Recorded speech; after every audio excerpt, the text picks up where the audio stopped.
नमस्कार, मी शनाया. दिल्लीच्या जंतर मंतरवर गेल्या काही आठवड्यांपासून सुरू असलेले एक आंदोलन संपूर्ण देशाचं लक्ष वेधून घेतोय.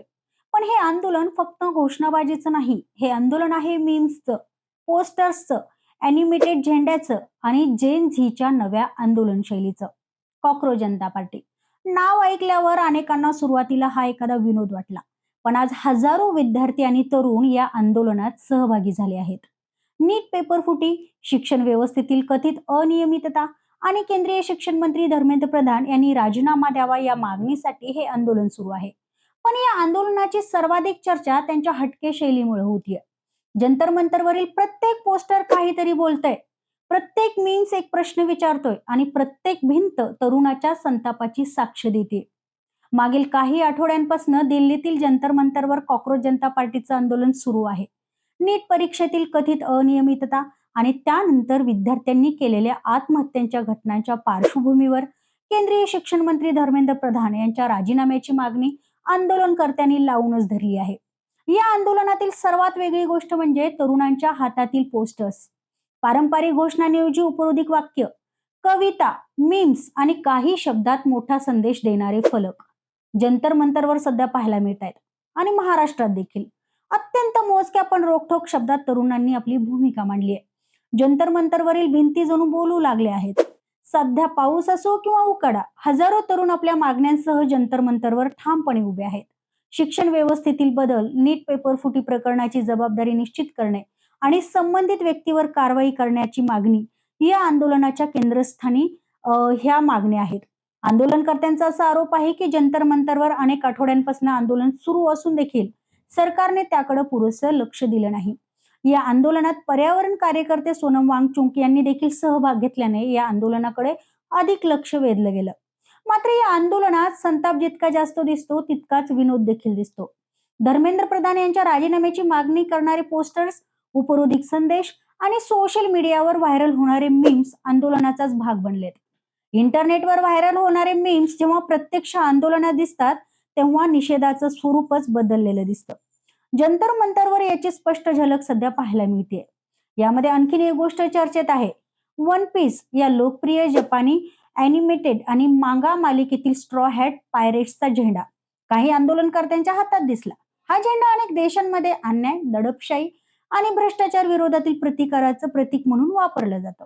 इंडोनेशिया, फिलिपाईन्स, नेपाळसह अनेक देशांमध्ये आंदोलनांमध्ये हा झेंडा यापूर्वी देखील पाहायला मिळाला आहे.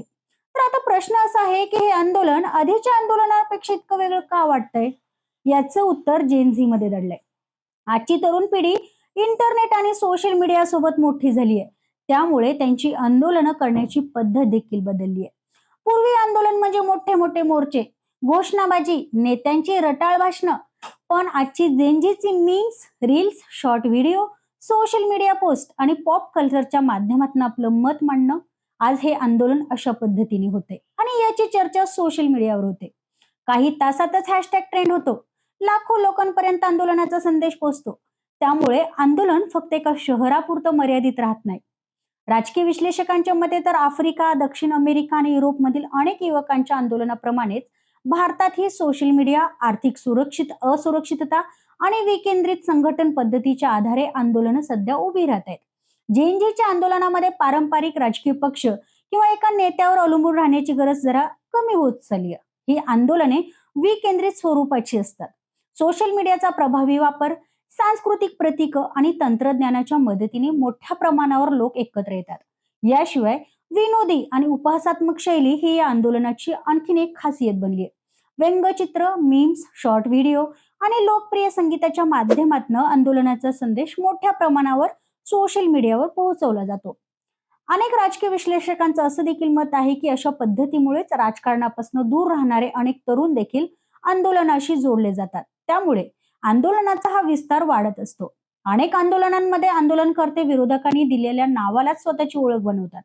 भारतात ही कॉक्रोच हा शब्द आंदोलनकर्त्यांनी स्वतःसाठी स्वीकारला आणि त्यातूनच कॉक्रोच जनता पार्टी हे नाव सध्या चर्चेत आलंय. मात्र या आंदोलनाकडे पाहण्याचे दोन वेगवेगळे दृष्टिकोन देखील आहेत.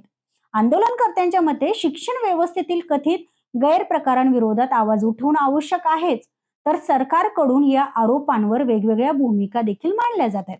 त्यामुळे या प्रकरणाशी संबंधित सर्व बाजू समजून घेणं देखील तितकंच महत्वाचं आहे.